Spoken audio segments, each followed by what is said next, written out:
गुर्दों के कैंसर की अलामात क्या-क्या होती हैं? इस वीडियो के अंदर आपको 3 ऐसी अलामात के बारे में बताता हूँ, वीडियो को एंड तक देखिएगा। मेरा नाम डॉक्टर रेहान है और मैं यूके में एज़ अ डॉक्टर प्रैक्टिस कर रहा हूँ। गुर्दों के कैंसर जिसको रीनल कैंसर या किडनी कैंसर बोला जाता है, इसकी अगर अलामात की बात की जाए तो सबसे पहले नंबर 1 पे आ जाता है कि पेशाब के अंदर खून का नज़र आना जिसको ब्लड इन द यूरिन या मेडिकल टर्म्स में हीमाचूरिया बोला जाता है। अब इसकी 2 अक़साम होती हैं, एक तो ये कि आपको पेशाब के अंदर अपनी आँखों से जो है वो खून का नज़र आना जिसको मैक्रोस्कोपिक हीमाचूरिया बोला जाता है या दूसरे नंबर पे ये कि वो लोगों को जिनको पेशाब के अंदर खून तो नहीं नज़र आएगा लेकिन जब लेबॉर्ट्री में उसका टेस्ट किया जाएगा यूरिन डिप के ज़रिए तो उसके अंदर आपको जो है रेड ब्लड सेल्स का नज़र आना यानी कि माइक्रोस्कोपिक हीमाचूरिया जिसे बोला जाता है।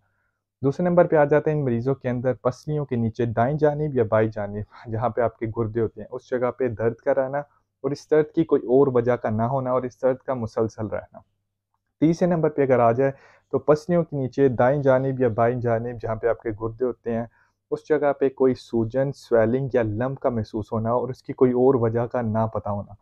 अब ये कि सारी की सारी ये तीनों ऐसी अलामात हैं जो कि गुर्दे के कैंसर के मरीज़ों के अंदर देखी गई हैं। इन अलामात के अलावा अक्सर लोगों के अंदर ना चाहते हुए वज़न का कम होना जिसे अनइंटेंशनल वेट लॉस बोला जाता है या भूख का बहुत ज़्यादा कम लगना या मुसलसल बुखार का रहना, जिस्म के अंदर बहुत ज़्यादा पसीनों का आना, ऐसे महसूस होना जैसे जिस्म के अंदर बिल्कुल कोई एनर्जी नहीं है या इसके अलावा ऐसे अक्सर लोगों को महसूस होता है जैसे उनकी जो सेहत है आहिस्ता-आहिस्ता ख़राब होती जा रही है या कुछ लोगों का ब्लड प्रेशर बगैर किसी वजह के बहुत ज़्यादा हाई रहना शुरू हो जाता है। एक अहम बात याद रखना बहुत ज़्यादा ज़रूरी वो ये कि गुर्दे के कैंसर के मरीज़ों के अंदर देखा गया जब उनकी बीमारी तशख़ीस हुई थी,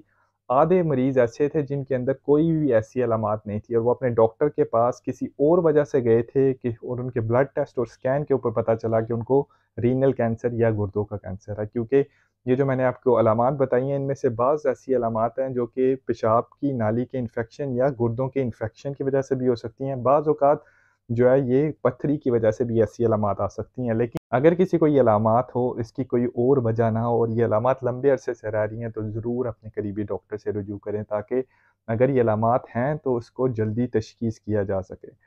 अब डॉक्टर आपकी हिस्ट्री सुनेगा, आपका मुआयना करने के बाद आपको ब्लड टेस्ट और आपके जो यूरिन टेस्ट है, उसके लिए आपको तजवीज़ कर सकता है। उसके अलावा आपको बाज़ औक़ात अल्ट्रासाउंड स्कैन के लिए भी रेफ़र किया जा सकता है और बाज़ औक़ात अगर आपकी अलामात बिल्कुल ऐसी लग रही हैं कि ये गुर्दे के कैंसर की वजह से हो सकती हैं, तो उस सूरत-ए-हाल के अंदर डायरेक्ट आपको जो स्पेशलिस्ट है उसके पास रेफ़र किया जा सकता है, जो कि फ़र्दर टेस्ट किए जा सकते हैं जिसमें सीटी स्कैन, एमआरआई स्कैन से लेके इसके अलावा बाज़ औक़ात बायोप्सी करके भी डेफिनिटिव डायग्नोसिस की तरफ जाया जाता है और उसके बाद ट्रीटमेंट ऑप्शन स्पेशलिस्ट आपके साथ डिस्कस कर सकता है जिसमें ऑब्वियसली सर्जरी एक मेन ट्रीटमेंट ऑप्शन आ जाती है।